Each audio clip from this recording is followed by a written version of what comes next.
cold rain washed the grime from Bramwell's single main street the evening the carnival rolled in on rattling trucks. The storm was autumn thin, more needles than drops, but the townspeople hurried home anyway, collars up, wary of the smell of rust and camphor that drifted from the convoy. Red wagons, painted with chipped moons, parked beside the soccer field.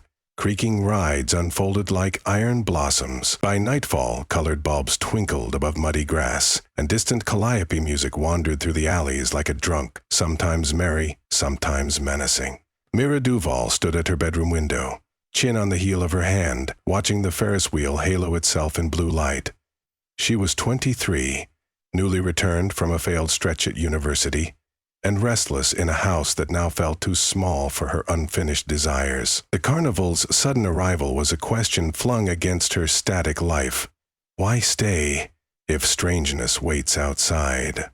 She slipped a jacket over her flannel pajamas, climbed through the ground floor window, and joined the trickle of townsfolk heading toward the smell of popcorn and ozone. The midway was a cluttered artery of barkers and stalls. Wooden boards slapped over puddles. Laughter snagged on gusts of wind. Yet, between the clack of game booths and the shriek of the rotor ride, Mira heard a softer summons.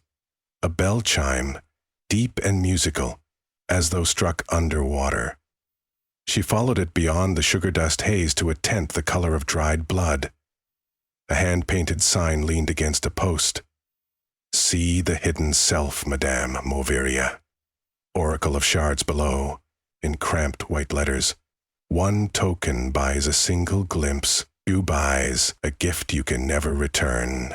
Because Mira owned nothing resembling a token, she parted the curtain with only her curiosity. Inside, lamplight flickered across mirrored shards suspended on cords. Some were clear glass, some quartz, some milky stones veined like marble.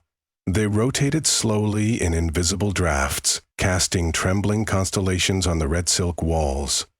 At a low table sat a woman whose hair was a cascade of black ribbons tied at intervals with copper wire. Her face seemed young at first glance, and ancient on the second, as if time had folded there and refused to flatten. She gestured to the only chair. "Sit, seeker," she said. Voice soft but edged, like silk drawn across a blade. "I don't have a token," Mira admitted. "Then give me something rarer." The woman's gaze flicked to Mira's eyes.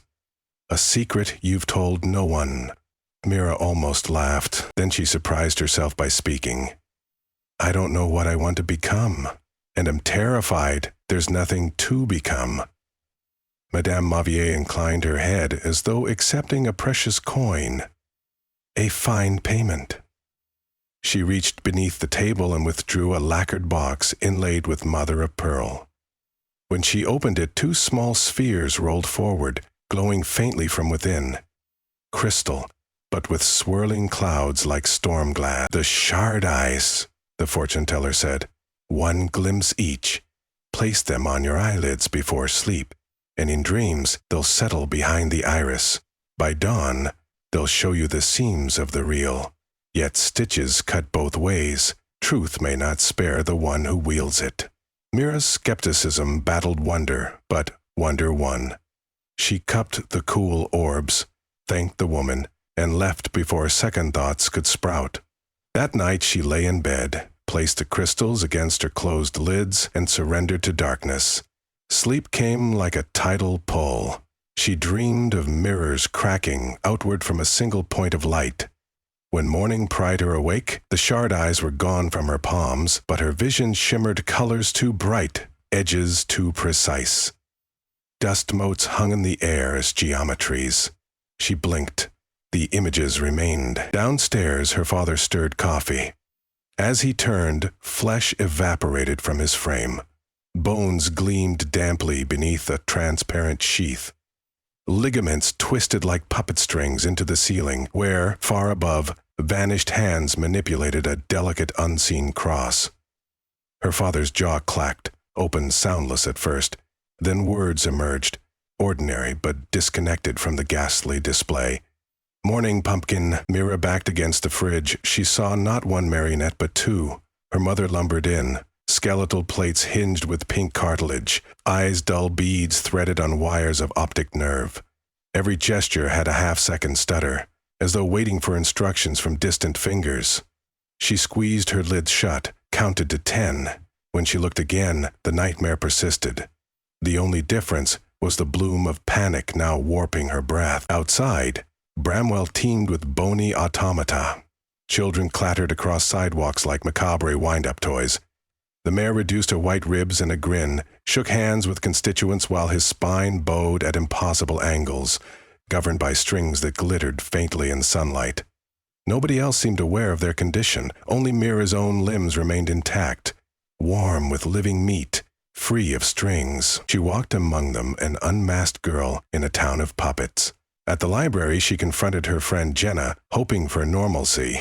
Jenna's mandibles sawed open, and a high voice poured out, "Coffee later?" The question came from nowhere near the lipless skull. Mira fled. Near dusk, she returned to the carnival. It had swelled, lights blazing like fever stars, yet the patrons stumbling through the entrance looked normal, faces flushed, bodies flushed. "Oh!" Then she noticed the subtle silver sutures threading their eyelids. When they passed beneath the arch, color drained. Bone shone. The carnival enlarged whatever the shard eyes had started.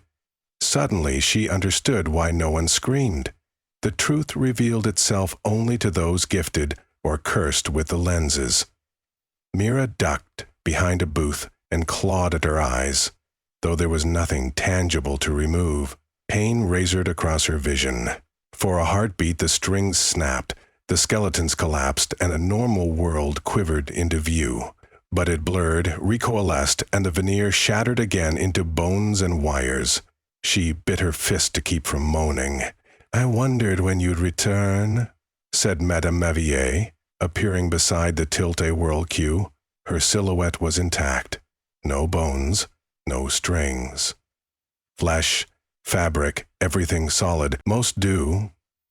"What have you done to me?" Mira hissed. "Only peeled the rind," the woman answered. "You sought a shape for your future. Now you see the shapes that rule the present. Everyone's a puppet.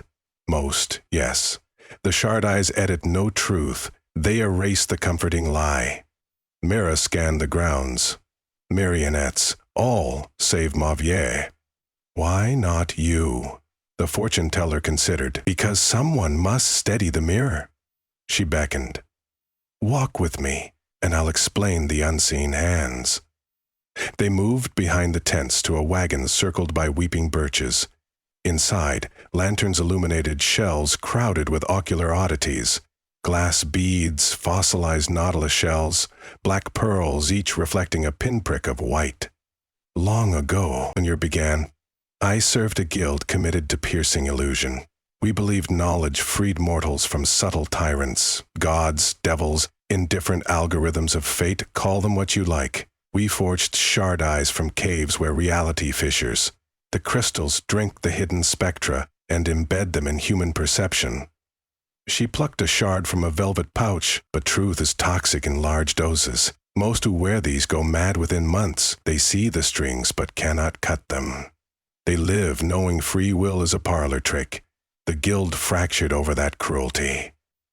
Mira's pulse hammered. "So you travel from town to town, turning people insane?" "I offer choice," Mavier answered. "One token for a glimpse. Most stop there, satisfied. 2, or a secret as you gave, purchases the eyes. Fewer accept than you suspect. How do I stop seeing? To restore blindness, you must trace the strings to their puppeteer and ask release. If the handler consents, the cords dissolve. And if not?" Mavier sighed. "Then you will perceive as I do, forever." "But you said you're free of it." "My release came, but with a concession. I would bear witness and offer the chance to others. That is my penance. Perhaps my purpose. You might earn your own bargain."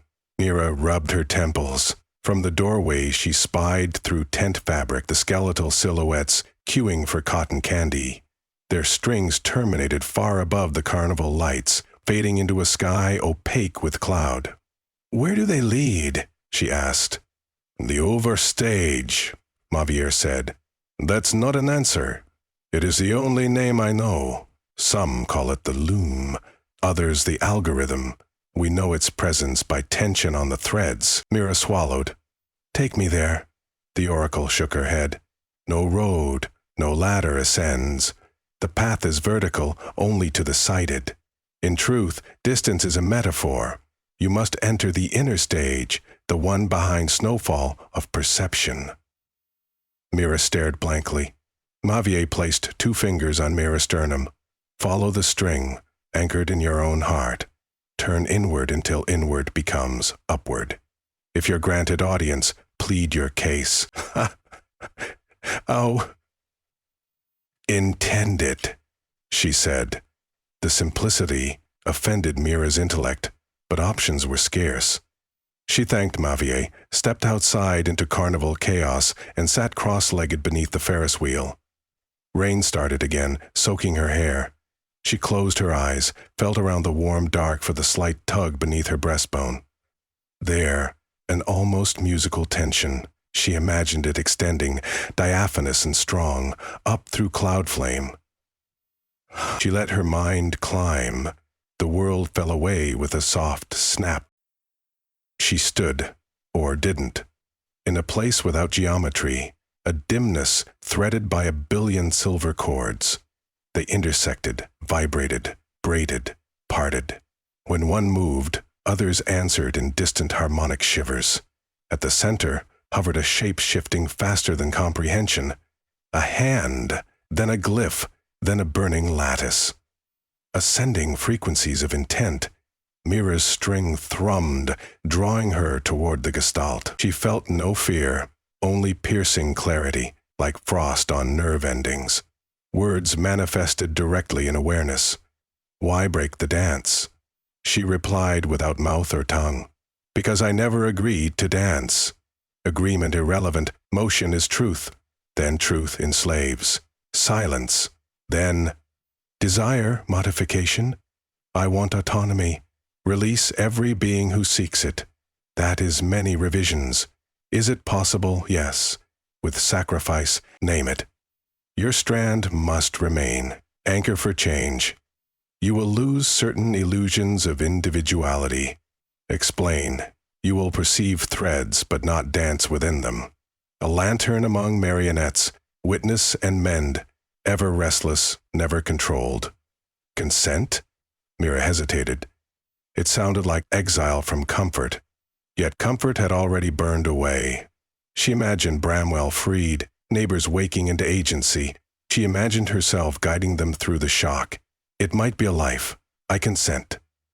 The central shape unfolded like a spiral, and her chest ignited with cold fire. The string, passing through her breast, split into a fan of threads, spraying outward into darkness. Each found another strand and nodded, reweaving the net. Wake! She gasped, rain stabbing her face. The carnival sounds muffled. Around her, people blinked in confusion. Flesh cloaked their bones once more, but their eyes widened with new apprehension, as though a dream had just slipped from recollection. Mira waited for strings but saw none. Instead, faint pinpoints of light flickered along their spines, embryos of inner chords waiting to be noticed or ignored. Madame Mavier approached, studying her not with curiosity but recognition. I felt it, she murmured. You cut the town loose. Maybe more than the town, Mira said. She could still sense the network, humming like distant bees, yet no line governed her movements. Her body belonged to her, moment by moment. The privilege hurt, raw as newborn skin. What are you now? Mira asked. A lantern, apparently. Then guide them, the oracle said, bowing. I too was once lantern and grew weary. Perhaps you will last longer.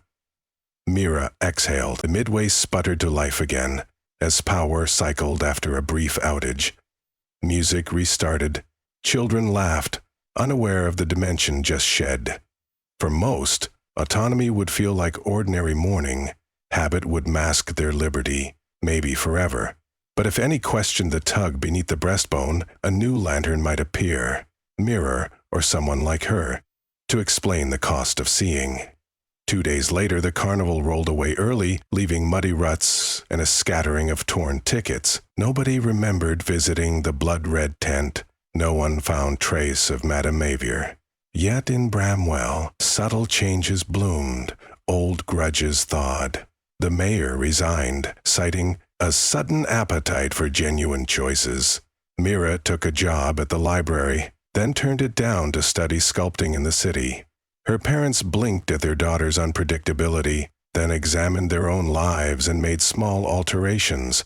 Her father joined a blues band. Her mother started teaching night classes. Everyone, it seemed, was learning to move without invisible choreography. On sleepless evenings, Mira felt vibrations of distant knots demanding attention. She would rise, pack a satchel of notebooks, and take the midnight bus wherever the signal was loudest. When strangers met her eyes, they sometimes flinched, sensing the mirror in her gaze. She had no fortune-teller's tent, no signboard promising revelations. She simply listened.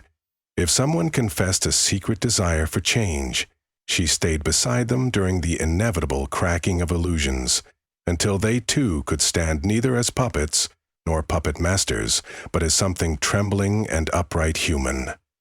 One autumn years later, a child approached her outside a subway station, holding 2 clear marbles veined by storm clouds. "A lady with ribbon hair said to give you these," the boy said. "A set?" said Eric. He ran off before she could reply. Mira pocketed the shards. She knew better than to press them to her eyelids. Her role required no further vision. But she kept them, reminders that every gift bears its mirror and every truth its ransom. On days when the world grew heavy, she rolled them in her palm and remembered the question that had led her into the tent, the same question that still lit her path. What will you become? Whatever the answer, it would belong to her alone, unstrung, unwound, and gloriously unfinished.